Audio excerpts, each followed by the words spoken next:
ठाणे शहरात गेल्या 15 वर्षात 8 ते 9 हजार कोटींचा घोटाळा, श्वेतपत्रिका काढा, विक्रांत चव्हाण यांचा आरोप.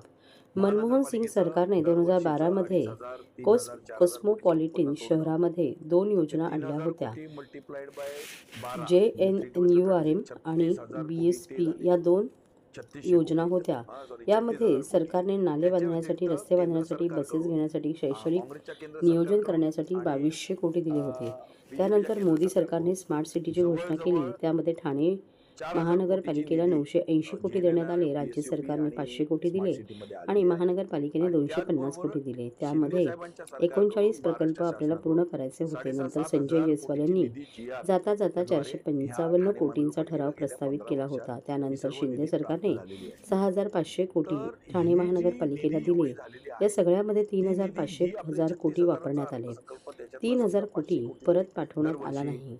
जर तुम्ही वापरला असला तर या 15 वर्षात ठाण्याचा विकास कुठे आहे? इथे राबवलेल्या स्मार्ट सिटी प्रकल्पामध्ये घोटाळा झाला आहे. या प्रकल्पासाठी ज्या निविदा काढल्या गेल्या त्या सरकारच्या अतिशक्तीनुसार काढल्या गेल्यात का? या निविदा ज्या ठेकेदारांना दिल्या ते ठेकेदार त्या अतिशक्तीमध्ये बसतात का? जे प्रकल्प राबवले ते पूर्ण झाले का? या संपूर्ण कामाचा लेखाजोखा मुख्य पर्यवेक्षकांकडून मागवा, नाहीतर त्यासाठी SIT स्थापन करा. अथवा दिलेल्या निधीचा व्यवस्थित वापर झाला आहे का नाही यासाठी श्वेतपत्रिका काढा. नाहीतर 13 मेला या प्रकल्पांचा पाहणी दौरा ठाण्यातील काँग्रेस करणार आहे आणि त्यानंतर MMRDकडे चौकशीची मागणी करणार असल्याचे ठाणे शहर जिल्हा अध्यक्ष विक्रांत चव्हाण यांनी सांगितले. ठाणे महानगरपालिकेला गेल्या 12 ते 13 वर्षात महानगरपालिकेचा अर्थसंकल्प सोडला. महानगरपालिकेचं दरवर्षीचं 2500, 3000, 4000 कोटीचं उत्पन्न सोडलं तर ते 3000 कोटी मल्टिप्लाइड बाय 12 म्हणजे 312 36,000 कोटी ते झाले. 3600 कोटी 36,000 कोटी.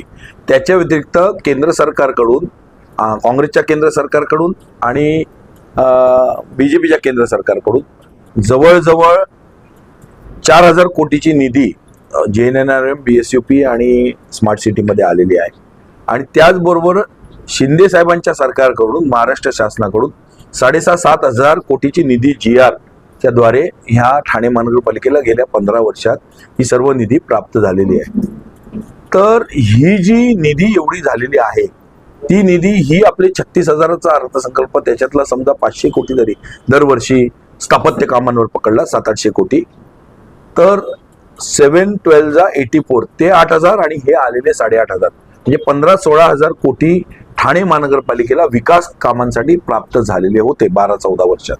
आणि ठाणे महानगरपालिकेचं क्षेत्र पाहता मला वाटतं 35 वर्ष ही सत्ता आहे महानगरपालिका स्थापन होऊन. ठाणे महानगरपालिकेचं क्षेत्र पाहता मला वाटतं एवढ्या पैशामध्ये शांघाय झालं पाहिजे होतं, ठाणे परिपूर्ण झालं पाहिजे होतं, विकास कामांनी व्यवस्थित सेटअप बसवला गेला पाहिजे होता. आजही ठाण्यामध्ये विकास कामांचा बोजवारा उडलेला दिसतोय. विकास कामांसाठी क्लस्टर आणावं लागतंय, नांदीकृत बांधकामांसाठी घनकचऱ्याची व्यवस्था नाही आहे, घनकचरा व्यवस्थापनाची, डिस्पोजलची, विल्हेवाटाची नाही आहे. पाण्याचा प्रॉब्लेम आहे. काल पण पाणी नव्हतं. आजही तिकडे साकेतला टँकरची लाईन लागलेली आहे. वाहतूक कोंडीचा प्रॉब्लेम आहे. वाहतुकीची व्यवस्था नाही, शाळांची व्यवस्था नाही, आणि आरोग्याची व्यवस्था नाही. तर या सगळ्या गोष्टी आपण पाहिल्या. एवढा पैसा आलेला आहे तर नेमकं एवढ्या पैशाचा अवयव झालेला आहे का? नियोजनबद्ध काम झालेलं आहे का? टप्प्याटप्प्यावर तपासणं फार गरजेचं आहे. प्रत्येक विभागात हे काम तपासणं गरजेचं आहे. अगदी निविदा प्रक्रियेपासून जर पाहिलं, GR आल्यापासून ते कम्प्लिशन सर्टिफिकेट देईपर्यंत आणि बिलं काढण्यापर्यंत विविध टप्प्यांवरती निविदा प्रक्रिया राबवण्यात आली आहे का? पारदर्शक राबवण्यात आली आहे का? सर्वोच्च न्यायालयाचे निर्देश जे दिलेले आहेत ते निविदा प्रक्रियेत राबवण्यात आलेले आहेत का? महाराष्ट्र शासनाने, केंद्र शासन, महाराष्ट्र शासनाने निर्देश, मार्गदर्शक तत्व यांच्या अंमलबजावणी करून त्यांच्या अनुषंगाने निविदा प्रक्रिया झालेली आहेत का? कामं व्यवस्थित झालेली आहेत का?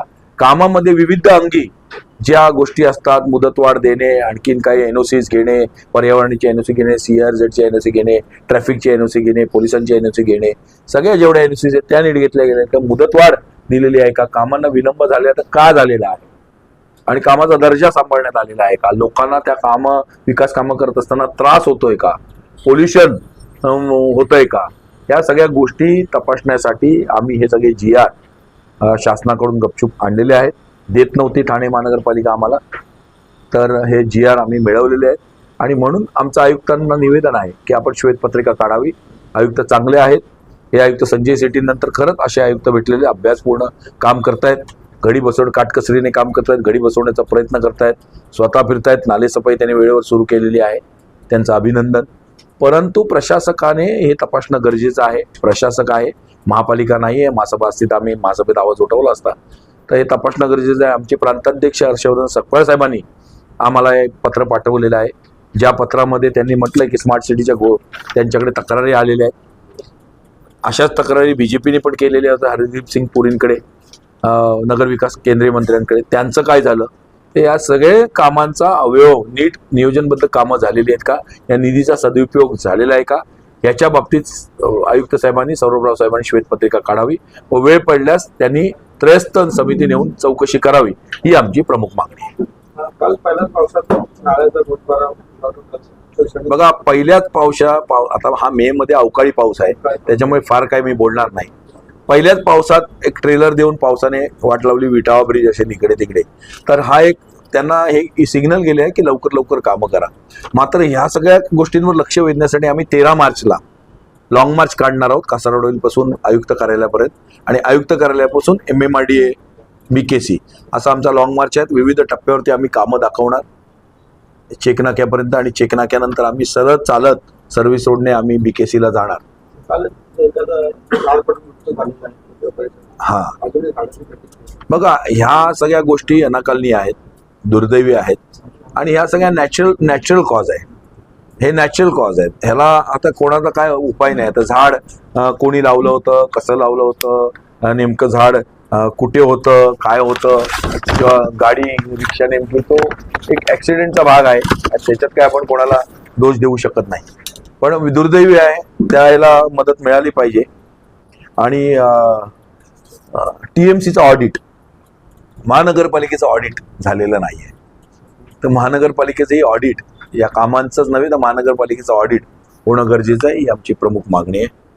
आम्ही सर्वजण बसलोय. मोहन तिवारी साहेब आहेत, सर्व दोन्ही प्रवक्ते आहेत, भुजबळ साहेब आहेत, राहुल पिंगळे, हे आमचे इंदुराव गळवे, निशिकांत कोळी, तर सर्व ब्लॉक अध्यक्ष, आमचे कार्यकर्ते महेंद्र म्हात्रे, प्रसाद पाटील, सर्वच जण बसलेत, सर्व ब्लॉक अध्यक्ष माझे बसलेत. तर आमची सर्वांची काँग्रेसची विनंती आहे, हा लॉंग मार्च आमचा पहिला कासारवाडीपासून BKCला असेल, दुसरा लॉंग मार्च आमचा दिव्यापासून आयुक्तांपर्यंत असेल.